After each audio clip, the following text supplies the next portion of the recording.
안녕하세요. 때는 아침 묵상 이성원 목사입니다. 오늘 함께 나누고 싶은 하나님의 말씀은 신명기 10장 13절입니다.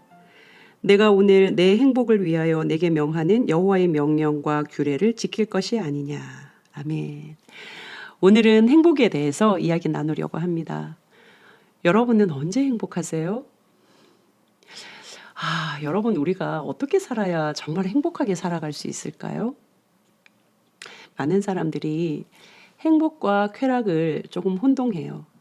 행복과 쾌락은 다르거든요. 그런데 우리 뇌는 행복과 쾌락에 대해서 같은 물질을 분비해요.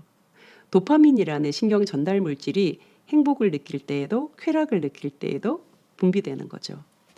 여러분, 이 도파민은 마약을 할 때도 분비됩니다. 최근에 그 연예인 돈 스파이크 이분이 마약하다가 지금 수감되어 있잖아요. 이렇게 마약을 할 때도 도파민이 분비돼요. 또 언제 분비되냐면 남성이 예쁜 여성을 만났을 때, 남성이 예쁜 여성을 이렇게 바라보면 도파민이 분비돼요. 그래서 그 여성을 위해서 슈퍼맨이 되잖아요. 또 언제 맛있는 음식을 먹을 때, 요즘은 맛있는 음식 먹기만 하는 것이 아니라 음식 막 사진 찍죠. 나의 SNS에 올리죠. 그리고 사람들이 막 들어와요. 우와, 대박. 너 거기 어디야? 맛있겠다. 막 이런 댓글 달리면 도파민이 막 분비되는 거예요. 하트 눌러주고 막 좋아요 눌러주면 막 도파민이 막 분비돼요. 내가 가지고 싶었던 명품백. 그거 딱 샀을 때 도파민 분비되죠. 남자라면 내가 몰고 싶었던 차를 샀거나 집을 구입했을 때 도파민 분비됩니다. 그런데 이런 즐거움은 사실은 행복이라기보다는 쾌락에 가깝지요. 그렇다면 행복은 뭘까요? 폴 볼룸이라는 예일대 심리학과 교수가 최선의 고통이라는 책에서 인간의 스윗스팟, 인간이 느끼는 가장 행복한 지점, 그것은 바로 삶의 의미를 찾았을 때다라고 이야기해요. 삶의 의미를 찾았을 때 인간은 가장 행복하다. 그리고 그 의미를 위해서라면 어떤 고통도 감내한다는 거예요. 그러면 우리가 이런 질문을 해야죠.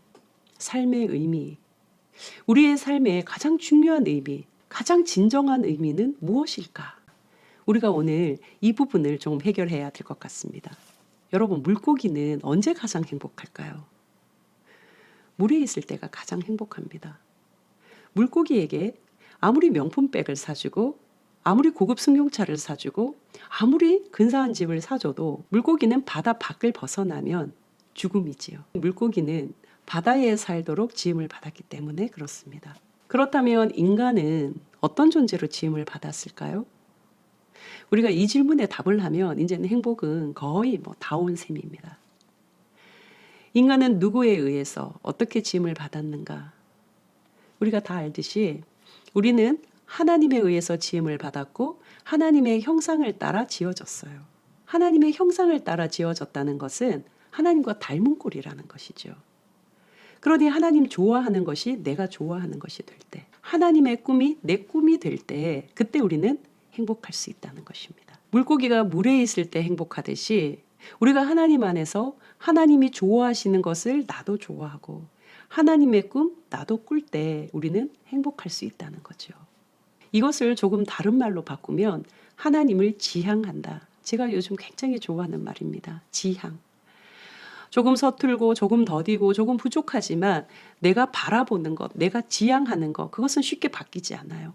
그 지향점을 향하여서 계속 걸어가는 것이죠. 바로 하나님이 원하시고 하나님이 좋아하시고 또 하나님의 꿈, 하나님이 꾸시는 그 꿈을 향해서 내 삶이 지향되어 가는 것.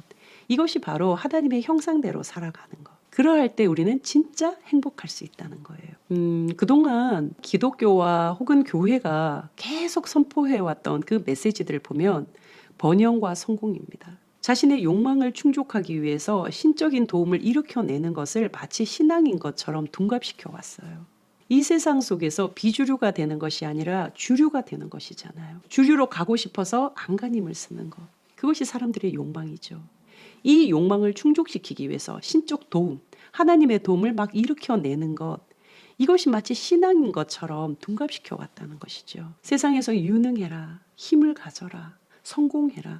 한마디로 이 세상에서 잘 나가라. 신앙인이 세상에서 볼품없고 가난한 것, 그거 하나님의 영광을 가리는 것 아니냐.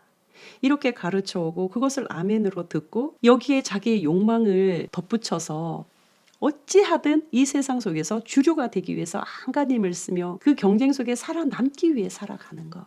저의 생각은 한마디로 틀렸다. 그것은 성경적이지 않고 비복음적이며 비신앙적이다. 성경은 주류 속으로 들어가기 위해서 경쟁하고 안간힘 쓰며 살아가는 것을 말씀하고 있는 것이 아니라 새로운 물줄기를 만들어내는 저항의 이야기, 창조의 이야기를 말씀하고 있는 거예요.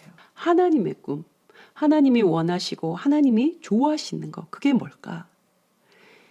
주류의 이 무한 경쟁과 살벌한 치열한 그 싸움터에서 소외되고 고통받는 이들, 그들의 얼굴에 웃음꽃이 피고 그들이 행복해지는 것이 하나님의 꿈이라고 성경은 말씀하고 계십니다. 구체적으로 그것이 무엇인지 오늘 이 10장에 나와 있는 말씀으로 제가 읽어드릴게요. 17절입니다.